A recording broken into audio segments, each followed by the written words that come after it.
ओम गुरुर्ब्रह्मा गुरुर्विष्णु गुरुर्देवो महेश्वराय गुरु साक्षात् परब्रह्म तस्मै श्री गुरुवे नमः।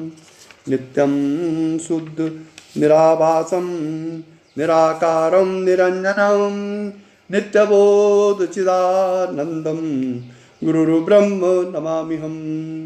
यस्य पादप्रभाद्यस्ता प्रपंचो भाति वासुरा तमहं सद्गुरु वन्दे पूर्णानंद चिदात्मकम्।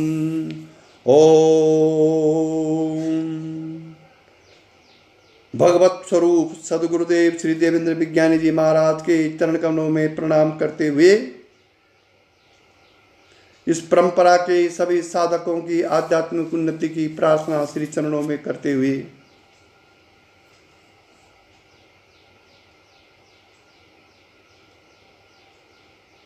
श्री गुरुदेव द्वारा लिखित भागवत सार संग्रह प्रवचन का चौथा भाग प्रसारित किया जा रहा है। श्री विद्यानंद काले जी अमेरिका वाले मेरे गुरु भाई के आग्रह पर ये प्रवचन किए जा रहे हैं। कल के प्रसंग में था कि दृष्टि ज्ञानमयी कृत्वा पश्येत् ब्रह्ममयी जगत। जब तक हमारी दृष्टि ज्ञानमयी नहीं हुई तब तक हम इस संसार में परमात्मा को भी नहीं देख सकते हैं। ये अंतिम प्रसंग था कल के प्रवचन में। और अब आगे है कि जैसे दर्पण पहले और उसमें प्रतिबिंब बाद में दिखाई पड़ता है, टेलीविजन तथा चलचित्र में पर्दा या स्क्रीन पहले और दृश्यपात में दिखाई पड़ता है। पहले दर्पण या पर्दे के दिखाई पड़े बिना तो प्रतिबिंब या दृश्य दिख ही नहीं सकता। इसी तरह पहले स्वर्ण बाद में आभूषण, पहले जल बाद में लहरें, पहले अग्नि बाद में लपटें दिखाई पड़ती हैं, क्योंकि स्वर्ण जल अग्नि के देखे बिना तो आभूषण लहरें लपटें दिख ही नहीं सकती। पर हम पहले दिखने वाले निर्विशेष दर्पण पर्दा स्वर्ण जल अग्नि की उपेक्षा करके अर्थात उन्हें भूल या छोड़कर सविशेष प्रतिबिंब दृश्य आभूषण लपटों तथा लहरों को ही देखने लगते हैं।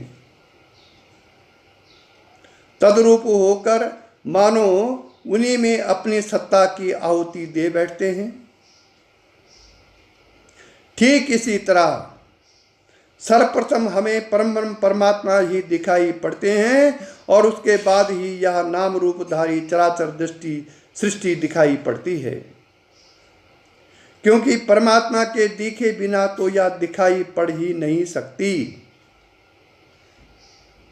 परंतु हम उसके निर्विशेष रूप की उपेक्षा अनदेखी करके उसके बाद दिखने वाले विशेष रूप दृश्य सृष्टि को देखने लगते हैं और तन्मय तद्रूप होकर उसी में अपनी सत्ता अर्थात स्वयं की आहुति दे बैठते हैं। इस प्रकार सर्वथा प्रत्यक्ष परमात्मा तो परोक्ष बन जाता है और परोक्ष दृश्य सृष्टि प्रत्यक्ष बन जाती है। सर्वथा प्रत्यक्ष का परोक्ष और परोक्ष का सर्वथा प्रत्यक्ष बन जाना महान आश्चर्यजनक है। नारायण।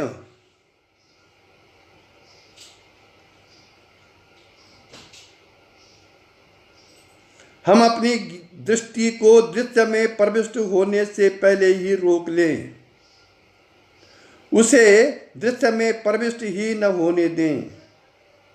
यदि हम ऐसा कर सकें तब हमें जो कुछ दिखाई देगा वह अनुभव में आएगा कि वह निर्विशेष परम परमात्मा ही होगा। इस परम परमात्मा को अनुभव करने के अन्य भी अनेकों स्थल तथा विधियां हैं, जैसे कि रेचक अपान के बाहर विलीन होने और वहीं से पूरक प्राण के उदय होने के मध्य में इसी परमात्मा का अनुभव होता है। योग मार्ग आ गए। एक संकल्प विकल्प के समाप्त होने पर दूसरे अन्य विचार विकल्प का उदय होने के पहले अर्थात मध्य में भी इसी का अनुभव होता है। दृष्टा दर्शन दृश्य की त्रिपुटी को हटा देने पर भी वही शेष रहता है। मन जब एक देश से अत्यंत दूरी पर किसी अन्य देश में पहुंचता है तो इन दोनों देशों के मध्य में इसी का अनुभव होता है।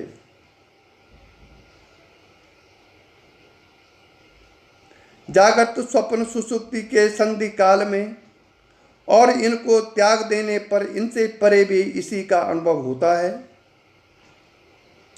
समाधि में भी इसी का स्पष्ट अनुभव होता है। प्राणायाम द्वारा तथा अन्य किसी भी साधन से मन की सर्वथा निसंकल्प अवस्था में भी इसी का अनुभव होता है। समस्त बुद्धि वृत्तियां मन के संकल्प विकल्पों तथा सुसुप्ति के दृष्टा तथा ज्ञाता के रूप में यही अनुभव में आता है। साक्षी और तुर्या में भी यही परम ब्रह्म परमात्मा है।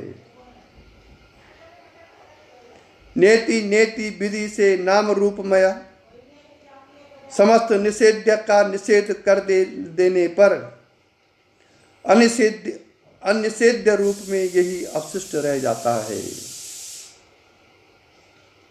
चराचर में सर्वत्र निर्विशेष महासत्ता के रूप में और चर प्राणियों में चेतना एवं आनंद के रूप में इसी सच्चिदानंद का अनुभव किया जा सकता है।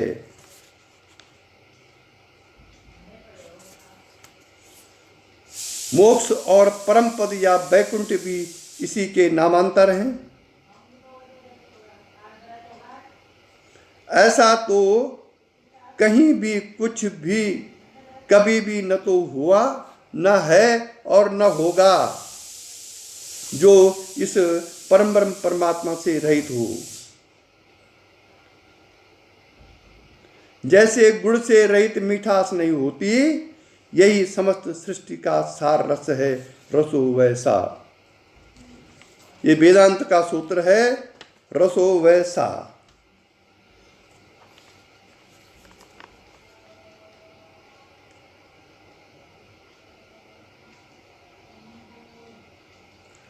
परब्रह्म परमात्मा अनादि अनंत अनिर्वचनीय ज्ञानेंद्रियों और बुद्धि से अतीत हैं। नाम रूप रहित होने से इसका वर्णन नहीं हो सकता। या समस्त गुणों का भंडार होते हुए भी निर्गुण और समस्त परस्पर विरोधी शक्तियों और गुणों का धारक विचित्र तथा महाआश्चर्य रूप है। इसका कथन श्रवण दर्शन वर्णन सभी कुछ आश्चर्यपूर्ण है।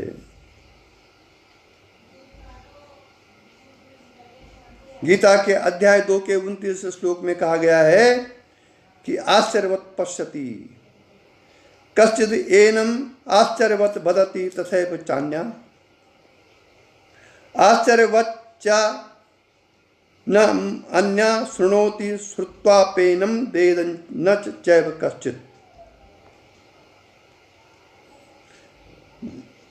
जो इसको देखता है वो आश्चर्यजनक पुरुष है।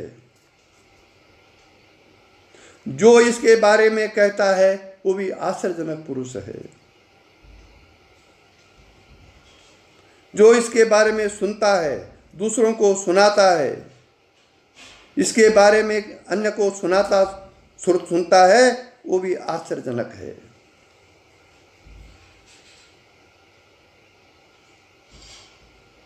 इसके विषय में सुनने से भी इसे कोई नहीं जानता। नायम जनो ये प्रवचने न लभ्यो न मेदिया न बहुना श्रुते न। कठोपनिषद।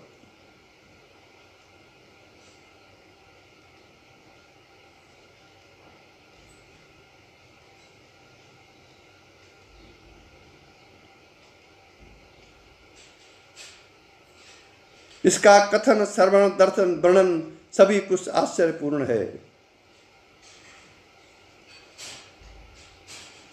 लाखों लोग इसके स्वरूप के विषय में बात बात करते, लड़ते झगड़ते ही जीवन बिता देते हैं। लड़ाई लड़ते हैं लाखों, हजारों चुप हो जाते हैं, सैकड़ों मिलने आते हैं, एक दो मिलने पाते हैं। ये गुरुदेव ने हिंदी में ही लिखा हुआ है।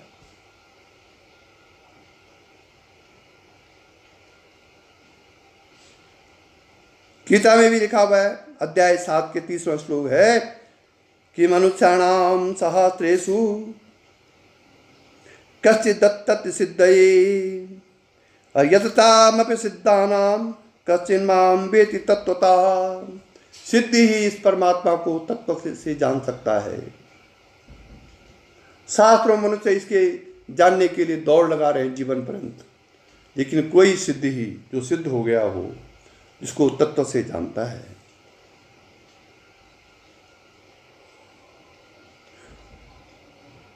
हजारों मंद जिज्ञासु इसके स्वरूप का निर्णय न कर पाने के कारण प्रयत्न अर्थात साधन ही छोड़ बैठते हैं। उन लाखों में से कुछ 100 जिज्ञासु ही इसे पाने की दृढ़ इच्छा करते हैं, और उनमें से भी कोई 1-2 सौभाग्यशाली ही इसे जान और इससे मिल पाते हैं।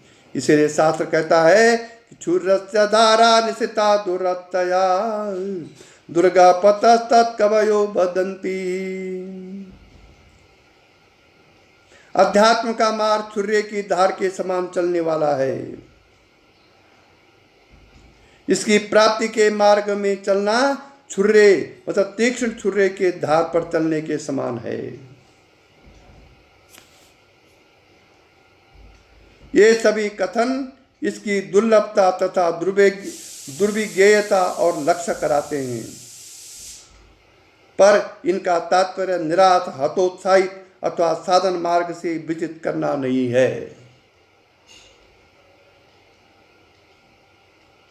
बल्कि धैर्य, साहस और संकल्प को सुदृढ़ करना है। भला सर्वव्यापक, सर्वरूप, सर्वात्मा, स्वयं प्रकाश, सर्वथा प्रत्यक्ष अपने ही अंश को खोजने और पाने में अंश के लिए असंभावना का क्या स्थान हो सकता है।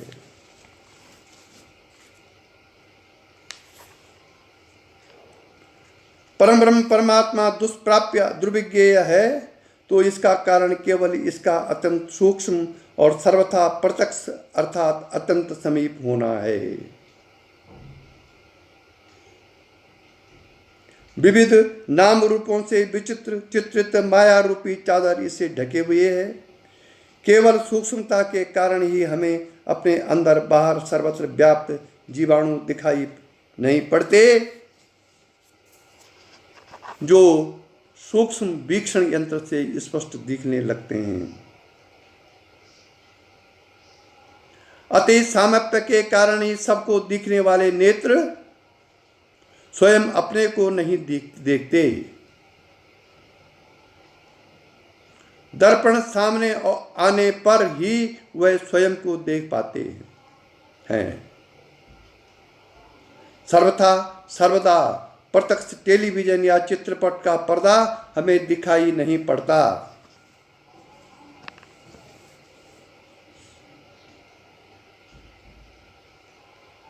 क्योंकि वह नाना नाम रूपों से आच्छादित अपने विशेष रूप में रहता है, और तब हम वह अपने नाम रूप आच्छादन रहित निर्विशेष रूप में प्रत्यक्ष रहता है। तब हम उसकी पूर्णतः उपेक्षा और अनदेखी करके उसे देखते हुए भी नहीं देखते। ऐसा ही कुछ परमात्मा के विषय में भी है। हमारी ज्ञानेंद्रियां, चित्त और बुद्धि अनादिकाल से सूक्ष्मदर्शी हैं, जो स्थूल विषयों को ही देख सकती है। यदि ज्ञानेंद्रियों स्थूल विषयों को ग्रहण करना छोड़ दे, चित्त और बुद्धि स्थूल विषय वासना को सर्वथा त्याग कर निश्चल हो जाए, बुद्धि वासना शून्य, निर्बल तथा सूक्ष्म एकाग्र हो जाए, तो परम ब्रह्म परमात्मा का साक्षात्कार अत्यंत सरल ही नहीं सहज स्वाभाविक हो जाए। परमात्मा स्वयं दृष्टा रूप से अत्यंत समीप हैं और वह स्वयं ही तो दृष्टा है। अतः देखने का प्रयत्न करते ही ओझल या परोक्ष हो जाता है, जैसे छुई मुई छूते ही वह मर जाती है।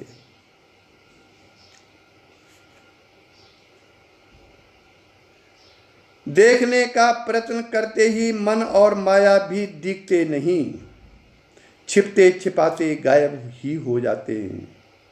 यदि हम इंद्रियों, चित्त और बुद्धि के बाह्य दर्शन से हटाकर सर्वथा अंतर्मुखी करके स्थित रहें तो वह परमात्मा अवश्य ही प्रत्यक्ष अनुभव में आने लगे। हम नाम रूप के इतने आदि और दास हो चुके हैं कि इनके बिना रह नहीं सकते। जो भी नाम रूपधारी पदार्थ या शरीर दिखाई पड़े, यदि हम उसमें से नाम रूप को हटा दें, तब जो शेष रहेगा वह भी अपनी माया की चादर में लिपटा शून्य रूप ही परम ब्रह्म परमात्मा ही होगा। जो साधक शून्य में जा रहे हैं, यदि वो थोड़ा विचार करें तो वही शून्य ही परम ब्रह्म परमात्मा में पलट सकता है। वह भी अपनी माया की चादर में लिपटा हुआ शून्य रूप में परम ब्रह्म परमात्मा ही होगा। इसी को स्वभाव भी कहते हैं। नित्य निरंतर उसी का अनुभव, उसी के स्वरूप का चिंतन करते रहने से माया की चादर उसी में विलीन हो जाती है और वह अपने वास्तविक निर्माय रूप में हमारे समक्ष प्रकट हो जाते हैं। कितनी आसान है ये विधियां और इनसे उन्हें पाना।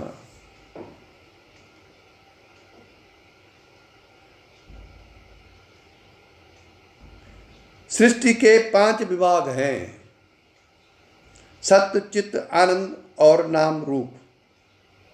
इनमें प्रथम 3 सत्य, चित्त, आनंद तो सत्य और शाश्वत हैं, जो स्वयं परमात्मा है। शेष अंतिम 2 नाम और रूप मिथ्या माया के कार्य हैं, जो केवल काल्पनिक भ्रम मात्र हैं। सृष्टि के किसी भी दृश्य में से नाम और रूप को कल्पना द्वारा हटा देने पर जो कुछ नहीं जैसा रहेगा वही तो परम ब्रह्म परमात्मा है। परंतु उसके निर्गुण निराकार नाम रूप रहित स्वरूप का ज्ञान और उसमें निष्ठा न होने के कारण हम उसे पहचानते नहीं। उसे शून्य या आकाश मानकर उसकी उपेक्षा करते रहते हैं। इसलिए शून्य की भी उपेक्षा नहीं करनी चाहिए। श्रीमन नारायण। हमारे चित्त और बुद्धि अर्थात अंतःकरण अविद्या अज्ञान की कालिमा से कलुषित है। कर्म वासनाओं के धूल से धूसरित हुए परिचिन्न है। तदनुसार ही हमारी ज्ञान दृष्टि अर्थात विवेक के ऊपर भी माया धूसरित काला पर्दा पड़ा हुआ है। अतः जब भी हम परमात्मा को जानने अथवा देखने का प्रयत्न करते हैं तो वह हमें काला और धूल धूसरित शून्य जैसा ही लगता है। नेत्रों पर जैसे उपनेत्र लगे होते हैं, चश्मा मतलब उपनेत्र मीन चश्मा, वैसे ही तो सब कुछ दिखाई दिया करता है। वास्तव में परमात्मा तो सदैव अपने विशुद्ध स्वयं प्रकाश प्रत्यक्ष दैदीप्यमान रूप में ही रहते हैं, पर हमारे दृष्टि दोष के कारण ही वे अन्यान्य विविध रूपों में दिखाई पड़ते हैं और सदा प्रत्यक्ष सामने रहने पर भी पहचान में नहीं आते। सर्वरूप परमात्मा को निर्मल विवेक नेत्र से पहचानिए। जो सुदृढ़ ताला हथौड़े बजाने से भी नहीं खुलता, वही कुंजी से सहज ही तुरंत खुल जाता है।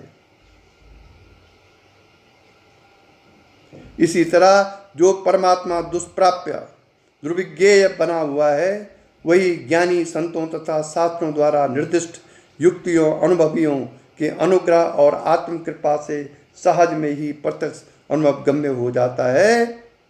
अंश को पाने में अंश के लिए असंभावना तो संभव ही नहीं है। इसी के साथ आज का प्रवचन समाप्त हुआ। यही दिव्य दृष्टि हमें दीजिए भगवान, हो कण कण में निस दिन तुम्हारे ही दर्शन। तेरी शुभ सत्ता बिना हे प्रभु मंगल मूल, पत्ता तक हिलता नहीं, खिलता नहीं है फूल। रोम रोम में तुम रमे, फिर क्या रहा बिछो, लेकिन तुम मिलते नहीं, एक ऐसा संयोग। ओम असतो मां सद्गमय तमसो मां ज्योतिर्गमय, मृत्योर्मा अमृतं गमय। ओम शांति शांति शांति।